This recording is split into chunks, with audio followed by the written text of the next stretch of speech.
ಆತ್ಮೀಯ H60 news ವೀಕ್ಷಕರೇ, ನಾನು ನಿಮ್ಮ ಆಯತ ಮಲ್ಲಪ್ಪ ಜೋತ್ ಅವರು. ಈಗಾಗಲೇ ನಮ್ಮ ನ್ಯಾಯಮೂರ್ತಿ ಎನ್ ನಾಗವಂದಾಸ್ ಅವರು ತಮ್ಮ ವರದಿಯನ್ನು ಸಲ್ಲಿಸಿದ್ದಾರೆ. ದಲಿತ ಸಮುದಾಯದ ಒಳ ಮೀಸಲಾತಿ ಸಲುವಾಗಿ ಯಾರಿಗೆ ಎಷ್ಟೆಷ್ಟು ಕೊಡಬೇಕು ಅನ್ನುವಂಥದ್ದು ಬಹಳ ದಿನಗಳಿಂದ ಹೋರಾಟ ಆಗ್ತಾ ಬಂದಿತ್ತು ಒಳ ಮೀಸಲಾತಿ ಸಲುವಾಗಿ. ಯಾಕೆಂದರೆ ಇಲ್ಲಿಯೂ ಸಹಿತ ಬಲಿಷ್ಠ ಸಮುದಾಯಗಳು ಲಾಭ ಮಾಡ್ಕೊಳ್ತಾ ಇದ್ದರು ಅನ್ನುವಂಥ ಆರೋಪಗಳು ಕೇಳಿ ಬರ್ತಾಯಿದ್ದು ಮತ್ತು ಅದು ವಾಸ್ತವನೂ ಹೌದು.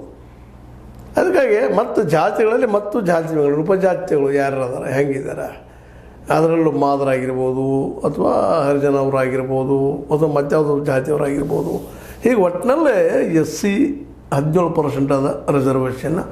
ಅದರಲ್ಲೇ ಈ ಎಲ್ಲ ಜಾತಿಗಳಿಗೂ ಕೊಡ್ತಾಯಿದ್ರು. ಅದರಲ್ಲೂ ಸ್ವಲ್ಪ ಬಲಿಷ್ಠದಂಥವ್ರು ಹೆಚ್ಚಿಗೆ ಲಾಭ ಮಾಡ್ಕೊಳ್ತಾಯಿದ್ರು. ಒಂದು ಬಲಿಷ್ಠ ಜನರ ಈ ಒಂದು ವರ್ತನೆಯನ್ನು ವೀಕ್ ಇದ್ದಂಥ ಜನ ಆರೋಪ ಮಾಡ್ತಾಯಿದ್ರು. ಇಲ್ಲ, ಇದು ನಮಗೆ ಇದನ್ನೇ ಆಗ್ತದೆ, ಒಳ ಮೀಸಲಾತಿ ನೀವು ಅದನ್ನು ಸಮೀಕ್ಷೆ ಮಾಡಿಸಿ ನಮ್ಮ ಹಕ್ಕನ್ನು ನಮಗೆ ಕೊಡ್ರಿ ಅಂತ. 17ರಲ್ಲಿ ಇದೆಲ್ಲ ಹಕ್ಕುಗಳು. ಆ ದಿಶೆಯಲ್ಲಿ ಸಾಕಷ್ಟು ದಿನದಿಂದ ಇದು ಹಾಗೆ ಬರ್ತಾಯಿತ್ತು. ಮಾದಿಗ ಸಮುದಾಯದವ್ರು ನಮಗೆ ಸಪ್ರೇಟ್ ಕೊಡ್ರಿ, ನಮ್ಮದು ಅದರೊಳಗೆ ನಮ್ಗೆ ಎಷ್ಟು ಪಾಲ್ಗೊಳ್ಳೋದು ಅದು ಕೊಡ್ರಿ, ನಾವು ಎಷ್ಟು ಜನಸಂಖ್ಯೆ ಇದ್ದೀವಿ ಆ ಪ್ರಮಾಣದಲ್ಲಿ ಅಂತ ಅವರು ಕೇಳ್ತಾಯಿದ್ರು. ಹೀಗಾಗಿ ಈ ಒಟ್ಟಾರೆ ಈ ಸರ್ವೆಯಲ್ಲೇ ಅತ್ಯಂತ ಈ ಸಲ ಮಾಡಿದ್ದು ಹೆಚ್ಚು ವೈಜ್ಞಾನಿಕವಾಗಿದೆ. ಜೊತೆಗೆ ಎಷ್ಟು ಜನಸಂಖ್ಯೆ ಇದ್ದಪ್ಪ ಅಂತಂದ್ರೆ ಇಲ್ಲಿ ನಮ್ಮ ದಲಿತರು 1.7 ಕೋಟಿ ಜನಸಂಖ್ಯೆ ಅದ ಅಂತೇಳಿ ಸಮೀಕ್ಷೆಯಲ್ಲಿ ಸ್ಪಷ್ಟ ಆಗ್ತಾಯಿದೆ. ಈಗಾಗಲೇ ಮೊನ್ನೆ ನೀವು ಕಾಂತರಾ ಸಮೀಕ್ಷೆಯಲ್ಲಿ ನೋಡಿರ್ಬೋದು. ಆ ಸಂದರ್ಭದಲ್ಲಿ ಅದು 1 ಕೋಟಿ ಮೇಲ್ಪಟ್ಟ ನಮ್ಮ ದಲಿತ ಸಹೋದರರಿದ್ದರು ಅನ್ನುವಂಥ ಮಾತನ್ನು ತೋರಿಸಿದ. ಇದು ಹೆಚ್ಚು ನಿಯರೆಸ್ಟ್ ಆಫ್ ದ ಟ್ರುತ್ ಅದ ಇದು ಈ ಒಂದು ಸಮೀಕ್ಷೆ. ಆ ದಿಶೆಯಲ್ಲಿ 1.7 ಕೋಟಿಗಳಲ್ಲೇ ವಿಶೇಷವಾಗಿ ಏನಪ್ಪ ಅಂದ್ರೆ 27.24 ಲಕ್ಷ ಕುಟುಂಬಗಳ ಇವರು ಸಮೀಕ್ಷೆ ಮಾಡಿದ್ದಾರೆ. ಅದರಲ್ಲಿ 1.7 ಕೋಟಿ ಜನ ಇದ್ದಾರೆ ಅನ್ನೋದು ಸ್ಪಷ್ಟ ಆಗ್ಯದ. ಇನ್ನು ಯಾರು ಎಷ್ಟೆಷ್ಟು ಅದಾರ ಏನು ಅನ್ನುವಂಥ ಮಾತು ಆಗ್ಯದ. ಅದರಲ್ಲೂ ಮುಖ್ಯವಾಗಿ ಇವರಿದ್ದಂಥವ್ರು ಒಂದು 5 ಗುಂಪುಗಳನ್ನು ಮಾಡ್ತಾಯಿದ್ದಾರೆ. ನಮ್ಮ ನಾಗವಂತಾಸ್ ಅವರು ವಿಶೇಷವಾಗಿ ಈ 5 ಗುಂಪನ್ನು ಮಾಡ್ತಾರೆ. ಒಂದೇ ಗುಂಪು ಅಂದ್ರೆ ಭಾಳ ಅಂದ್ರೆ ಮತ್ತು ಹಿಂದುಳಿದವರು, ದಲಿತರಂದ್ರೆ ಹಿಂದುಳಿದವರು, ಬಿದ್ದವರು, ಅಸ್ಪೃಶ್ಯರು, ಅವರೊಳಗೆ ಮತ್ತು ಮುಟ್ಟಿಸ್ಕೊಳ್ಳಾರ ಜನ ಅಂತ ಅಂದರೆ ಭಾಳ ಬಡವರು ಇದ್ದಂಥವ್ರು. ಅದನ್ನು ಏನು ಮಾಡಿದಾರಪ್ಪ ಅಂದ್ರೆ SCಯಲ್ಲಿ ಅತಿ ಹಿಂದುಳಿದ ಜಾತಿಗಳು 1% ಇದ್ದಾರೆ ಅಂತೇಳಿ ಅವ್ರಿಗೆ 1% ಕೊಟ್ಟಿದ್ದಾರೆ ರಿಸರ್ವೇಷನ್ನು. ಮುಂದೆ ಗುಂಪು 2 ಎಡಗೈ ಜಾತಿಗಳು. ಎಡಗೈ ಅಂತಂದ್ರೆ ಬಲಗೈದವ್ರು ಇವ್ರು ಮುಟ್ಟಿಸ್ಕೊಳ್ಳೋದಿಲ್ಲ ಅನ್ನುವಂಥ ಅಲ್ಲೇ ಪರಂಪರೆ ಸಂಪ್ರದಾಯಗಳಿದ್ದಾವೆ. ಅವರು ಎಡಗೈದವ್ರು 6% ಇದ್ದಾರೆ. ಅವ್ರು ಮೊದಲು ಹೇಳ್ತಿದ್ರು, ನಾವು ಅವ್ರಿಗೆ ಹೆಚ್ಚಿದ್ದೀವಿ, ನಾವು ಎಷ್ಟು ನಮ್ಮ ಪಾಲು ನಮಗೆ ಕೊಡ್ರಿ, ಇಲ್ಲ ನಮ್ಮ ಪಾಲು ಅವ್ರು ಹೊಡ್ಕೊಳ್ತಾ ಇದ್ದಾರೆ ಆ ಒಂದು ಬಲಗೈದವರು ಅಂತೇಳಿ ಆ ಆರೋಪಕ್ಕೆ ಈಗ ಇತ್ತೀಚೆಗೆ ಹೇಳುವಂಥ ಕೆಲಸವನ್ನು ಮಾಡಿದೆ ಸರ್ಕಾರ. ಎಡಗೈ ಜಾತಿಗಳು 6% ಇದ್ದಾವೆ, ಬಲಗೈ ಜಾತಿಗಳು 5% ಇದ್ದಾವೆ. ಬಲಗೈ ಜಾತಿಗಳು 5% ಇದ್ದಾವೆ ಅನ್ನುವಂಥ ಮಾತನ್ನು ಅಂದ್ರೆ ಹೊಲೆಯರು ಬಂದು ಮತ್ತಾರು ಬಂದರು ಅಂದಾಗ ಇವನ್ನೆಲ್ಲ ಡಿವೈಡ್ ಮಾಡ್ತಾಯಿದ್ದಾರೆ. ಮುಂದೆ ಅದರ ನಂತರ ಬರುವಂಥದ್ದು ಏನಪ್ಪ ಅಂದ್ರೆ 4ನೇ ಗುಂಪ ಬಂಜಾರ, ಬೋವಿ, ಕೊರಚ, ಕೊರಮ ಇವರೆಲ್ಲ ಏನಪ್ಪ ಅಂತಂದ್ರೆ ವಿಶೇಷವಾಗಿ 4% ಇದ್ದಾರೆ.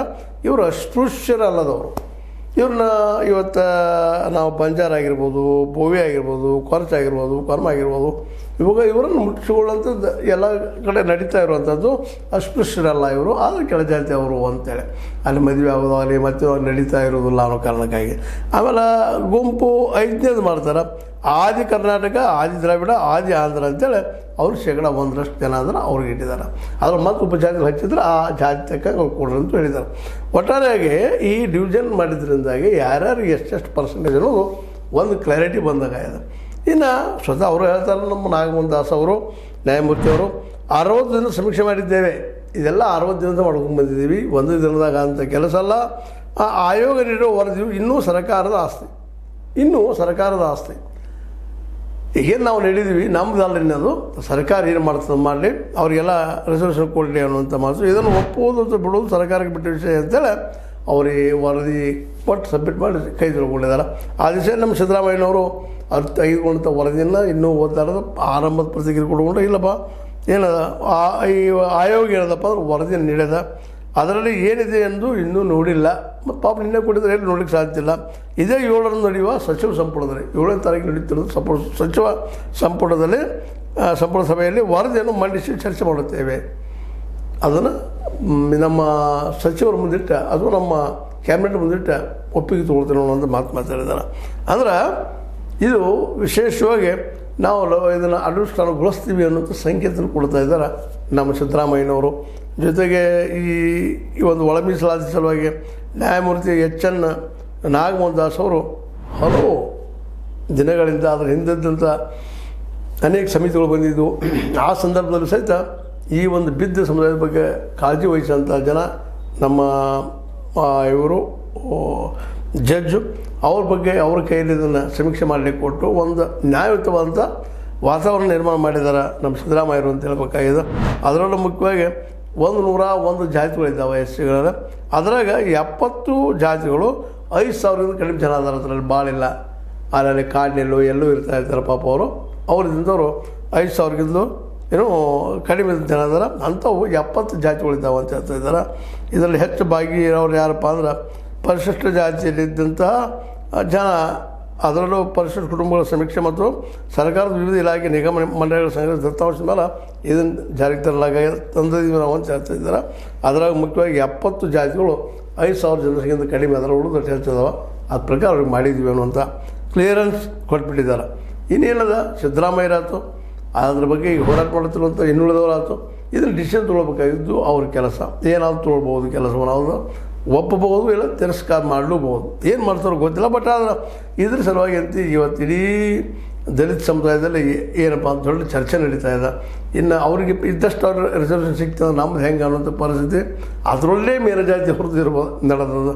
ಅದಕ್ಕೆ ಅವರು ಬೇಡಪ್ಪ ನಮಗಂತ ಹೇಳ್ತಾ ಇದ್ದರು, ಒತ್ತಾಯ ಮಾಡ್ತಾಯಿದ್ರು. ಆದರೆ ಈ ಸಲ ಮಾತ್ರ ಒತ್ತಾಯ ಮಾಡೋದಕ್ಕಾಗಲಿ ಮಧ್ಯದಕ್ಕಾಗಲಿ ಅವಕಾಶ ಇಲ್ಲ ಅನ್ನೋ ಮಾತನ್ನು ನಾವು ಗಮನಿಸಬೇಕಾಗಿದೆ. ಯಾಕಂದರೆ ಇದು ಒಪ್ಕೊಳ್ಳಬೇಕು, ಎಲ್ಲರಿಗೂ ನ್ಯಾಯ ಸಿಗಬೇಕಾಗಿದಂತೆ. ಇದು ಕಾನ್ಸಿರಾಮರ ಕಾನ್ಸೆಪ್ಟು, ಯಾರು ಎಷ್ಟು ಪರ್ಸೆಂಟ್ ಅದಾರೆ ಅವ್ರಿಗೆ ಹೋಗಿ ಮುಟ್ಲಿ ಅಂತೇಳಿ. ಇದು ಎಲ್ಲರ ಪರ್ಸೆಂಟೇಜು ಇದು ಎಲ್ಲರಿಗೂ ಬೇಕಾದಂಥ ವಿಷಯನೂ ಆಗ್ಬೋದು ಮುಂದಿನ ದಿನದಲ್ಲೇ. ಯಾಕಂತಂದ್ರೆ ಈ ಎಡಗೈ ಬಲಗೈ ಅಷ್ಟೇ ಅಲ್ಲ, ಇನ್ನುಳಿದ ಜಾತಿಗಳು ಸಹಿತ ಅಲ್ಲೂ ಸಹಿತ ಒಂದು ರೀತಿಯಿಂದ ಏನಪ್ಪ ಅಂದ್ರೆ ಈ ಮೀಸಲಾತಿಗಳು ಹೆಚ್ಚಾಗಲಿ ಅಂತ ಅವರೆಲ್ಲ ಬಯಸ್ತಾ ಇದ್ದಾರೆ. OBC ಇರ್ಬೋದು, ಮತ್ತೊಂದಿರ್ಬೋದು, ಮಗದೊಂದಿರ್ಬೋದು, ಅವರೆಲ್ಲ ಇದಕ್ಕೆ ಹೋರಾಟ ಮಾಡ್ತಾಯಿದ್ದಾರೆ. ಒಟ್ಟಾರೆಯಾಗಿ ಎಡಗೈ ಮತ್ತು ಬಲಗೈಗೆ, ಎಡಗೈ ಜನಕ್ಕೆ 6ರಷ್ಟು, ಬಲಗೈದವರು 5% ರಿಸರ್ವೇಷನ್ ಘೋಷಣೆ ಮಾಡಿದ್ದಾರೆ. ಇದು ಆ ಜನಕ್ಕೂ ಒಳ್ಳೆಯ ಒಂದು ಭರವಸೆ ಮೂಡಿಸುವಂಥದ್ದಾಗ್ಯದ. ಅದ್ರ ಜೊತೆಗೆ ಉಳಿದವ್ರಿಗೂ ಸಹಿತ ಅನುಕೂಲ ಮಾಡಿದ್ದಾರೆ, ಎಷ್ಟು ಸಾಧ್ಯ ನಮಗೆ ಅದು ಮಾಡಿದ್ದಾರೆ. ಇನ್ನು ಅದು ಎಷ್ಟು ಮಟ್ಟಿಗೆ ಅದು ಹೋಗಿ ಮುಟ್ತದೆ ಜನರಿಗೆ ಅನ್ನೋ ಸಹಿತ ಅಷ್ಟೇ ಗಮನಿಸಬೇಕಾಗಿದೆ. ಏನಾದರೂ ಆಗಲಿ ನಾಗಮೋಹನ್ ದಾಸ್ ಅವ್ರು ಮಾಡಿದಂಥ ಈ ಸಾಹಸದಿಂದಾಗೆ ಎಷ್ಟು ಜನ ಇದ್ದಾರಪ್ಪ ಕರೆಕ್ಟಾಗಿ ಅನ್ನೋದು ಒಂದು ಪಿಕ್ಚರ್ ಹೊರಗೆ ಬಂದಂಗೆ ಆಗಿದೆ. ಇನ್ನು ಅದನ್ನು ಯಾವ ರೀತಿಯಾಗಿ ಸದ್ವಿನಿಯೋಗ ಮಾಡ್ಕೊಳ್ತಾರೆ, ಏನು ಅದ್ರ ಮೂಲಕ ಎಷ್ಟು ಹೆಲ್ಪ್ ಮಾಡ್ಕೊಳ್ತಾರೆ ಅನ್ನೋದು ಆಯಾ ಸಮುದಾಯಕ್ಕೆ ಬಿಟ್ಟಂಥ ವಿಷಯ. ಈ ಸಂದರ್ಭದಲ್ಲಿ ನಾವು ಹೇಳೋದು ಇಷ್ಟ, ಏನರ ಮಾಡಿರಿ, ಎಲ್ಲರಿಗೂ ಆದಷ್ಟು ಜಲ್ದಿ ಮೀಸಲಾತಿ ಒದಗಿಸ್ರಿ, ಅವ್ರ ಎಜುಕೇಷನ್ಗೆ ಇದು ಹೆಲ್ಪ್ ಆಗಲಿ ಅನ್ನೋದು ಒಂದು ಅಭಿಪ್ರಾಯ. ಆ ದಿಶೆಯಲ್ಲಿ ಇದೊಂದೇನು ಸರ್ವೆ ಮಾಡಿದ್ದಾರೆ. ಆ ಸರ್ವೆ ಮಾಡೋದು ಮುಗಿದೊಳಗೆ ಏನೋ ಒಂದು ಸ್ವಲ್ಪ ಆಯೋಗದಿಂದ ಏನಪ್ಪ ಅಂತಂದ್ರೆ ವಿಶೇಷವಾಗಿ ಕೆಲವೊಂದು ಶಿಫಾರಸುಗಳು ಕೊಟ್ಟಿದ್ದಾರೆ ಅವರು ಆಯೋಗದವರು. ಇದೆಲ್ಲ ಸರ್ವೆ ಮಾಡಿದ ಮೇಲೆ ಮೊದಲನೇದು ಪಟ್ಟಿಯಲ್ಲಿ ಗುರುತಿಸಿಕೊಳ್ಳದ ಜಾತಿಗಳ ಕುಲಶಾಸ್ತ್ರ ಅಧ್ಯಯನ ನಡೆಸಿ ಜಾತಿ ಪಟ್ಟಿಯಲ್ಲಿ ಸೇರಿಸಲು ಸರ್ಕಾರ ಕ್ರಮ ತೆಗೆದುಕೊಳ್ಳಬೇಕು ಶಿಫಾರಸು ಮಾಡ್ಯದ. ಇಲ್ಲಿವರೆಗೆ ಕೆಲವೊಂದು ಏನಪ್ಪ ಅಂತಂದ್ರೆ ಜಾತಿ ಕುಲಶಾಸ್ತ್ರ ಅಧ್ಯಯನ ಮಾಡಿರಲಿಲ್ಲ, ಈಗ ಮಾಡಿಸಿ ಅವ್ರನ್ನ ಏನು ಮಾಡಪ್ಪ ಅಂದ್ರೆ ಜಾತಿ ಪಟ್ಟಿಯಲ್ಲಿ ಸೇರಿಸ್ರಿ ಅಂತಾರೆ. ಆದಿ ದ್ರಾವಿಡ, ಆದಿ ಕರ್ನಾಟಕ, ಆದಿ ಆಂಧ್ರದಿಂದ ಮೂಡಿಸಿದವರಿಗೆ ಅದೇ ಹೆಸರಲ್ಲಿ ಜಾತಿ ಪ್ರಮಾಣ ಪತ್ರ ನೀಡಬೇಕು. ಇವಾಗ ಇಟ್ಕೊಂಡಾರ ಅದೇ ಹೆಸರಲ್ಲಿ ಕೊಟ್ಟುಬಿಟ್ಟು ಅವರಿಗೆ ಅಂತೇಳಿ ಶಿಫಾರಸು ಮಾಡೋದು ನಮ್ಮ ಆಯೋಗ. ಮತ್ತು ಮೂರನೇದಾಗಿ ಉದ್ಯೋಗದಲ್ಲಿ ರೋಸ್ಟರ್ ಬಿಂದುವನ್ನು ಗುಂಪುಗಳ ಆಧಾರದಲ್ಲಿ ಗುರುತಿಸಬೇಕು. ಈ ಏನಪ್ಪ ಅಂತಂದ್ರೆ ಉದ್ಯೋಗ ರೋಸ್ಟರ್ ಮಾಡೋದು ಅಂತ ಹೇಳ್ತಾರಲ್ಲ ನಿಮಗೆ, ಜಾಬ್ ಸಲುವಾಗಿ ಪ್ರೈವೇಟದಲ್ಲೇ ಅದು ಮಾಡಿ ಗುಂಪುಗಳ ಆಧಾರದಲ್ಲಿ ಗುರುತಿಸಬೇಕು. ಅದೇ ಆಧಾರದಲ್ಲಿ ಮೀಸಲಾತಿ ನೀಡಬೇಕು. ಗುಂಪುಗಳ ಆಧಾರದಲ್ಲೇ ಅದನ್ನು ವರ್ಕ್ ಮಾಡಿ ಅವ್ರಿಗೆ ಮೀಸಲಾತಿ ನೀಡಬೇಕು ಅನ್ನೋಂಥ ಶಿಫಾರಸು ಮಾಡಿದ್ದಾರೆ. ಜೊತೆಗೆ ಆದಿ ದ್ರಾವಿಡ, ಆದಿ ಕರ್ನಾಟಕ, ಆದಿ ಆಂಧ್ರ ಎಂದು ನಮೂದಿಸುವ ಜೊತೆಗೆ ಮೂಲ ಜಾತಿಯನ್ನು ಗುರುತಿಸಿರ್ತಾರೆ ಅಂಥವ್ರಿಗೆ ಅವರ ಮೂಲ ಜಾತಿ ಹೆಸರಿನಲ್ಲೇ ಜಾತಿ ಪ್ರಮಾಣ ಪತ್ರ ನೀಡಬೇಕು ಅನ್ನುವಂಥ ಮೂಲ ಜಾತಿಯಲ್ಲಿ ಅನ್ನುವಂಥ ಮಾತು ಶಿಫಾರಸು ಮಾಡಿದ್ರು. ಒಟ್ಟಾರೆಯಾಗಿ ಯಾರಿಗೆ ಅನ್ಯಾಯ ಆಗಿಕೊಡೋದು ಎಲ್ಲರಿಗೂ ನ್ಯಾಯ ಸಿಗಲಿ ಅನ್ನುವಂಥ ಉದ್ದೇಶದಿಂದ ಇದು ರಚನೆ ಮಾಡಿದಂಥದ್ದು. ಯಾಕಂದ್ರೆ ಎಲ್ಲ ಕಡೆ ನಡೀತದೆ, ಮೇಲ್ಜಾತಿಯವರು ಕೆಳಜಾತಿಯವ್ರನ್ನ ದುರುಪಯೋಗ ಮಾಡ್ಕೊಳ್ಳೋಂಥದ್ದು. ಇಲ್ಲೂ ಹಂಗೆ ಆಗದೆ ಇರಲಿ ಅನ್ನುವಂಥ ಕಾರಣಕ್ಕಾಗಿ ಇಲ್ಲಿ ಇದ್ದಂಥ ಒಂದು ದಲಿತ ಸಮುದಾಯದವ್ರಿಗೆ ಎಲ್ಲರಿಗೂ ಅವ್ರು ಎಷ್ಟೆಷ್ಟು ಪರ್ಸೆಂಟ್ ಅದಾರೋ ಅಷ್ಟು ಒಂದು ಮೀಸಲಾತಿ ಹಂಚುವಂಥ ಕೆಲಸವನ್ನು ಮಾಡಿದ್ದಾರೆ. ನಿಜವಾಗಿ ಇದು ಒಳ್ಳೆಯ ಕೆಲಸನ. ಮತ್ತು ಇದರಿಂದ ಇನ್ನಷ್ಟು ಅವ್ರಿಗೆ ಬಲ ಬರ್ತದೆ. ಯಾಕಂದ್ರೆ ತಮ್ಮ ಸ್ವಂತ ಉದ್ಯೋಗ ಮಾಡೋಕ್ಕೆ ಅನುಕೂಲ ಆಗ್ತಾವೆ ಅಂತ ಹೇಳ್ತಾ ಏನಾದರೂ ಆಗಲಿ ಎಡಗೈಗೆ 6 ಬಲಗೈಗೆ 5% ಮಾಡಿದ್ದು ನ್ಯಾಯಪೂರ್ಣ ಅಂತ ಮಾತ್ರ ಹೇಳಬೇಕಾಗಿದೆ ಅಂತ ಹೇಳ್ತಾರೆ. ಇದು ನಿಮ್ಗೆ ಲೈಕ್ ಮಾಡಿ, ಶೇರ್ ಮಾಡಿ, ಕಮೆಂಟ್ ಮಾಡಿ, ಜೊತೆಗೆ ಸಬ್ಸ್ಕ್ರೈಬ್ ನಿಲ್ಲಿಸ್ಕೋಬಾರ್ದು. S60 ನ್ಯೂಸ್ ಅರ್ಥತೆ ಸೀತಾರಾಮ ಸುತ್ತದ ಕೈಗೆ ನೋಡಿ ವಂದನೆಗಳು.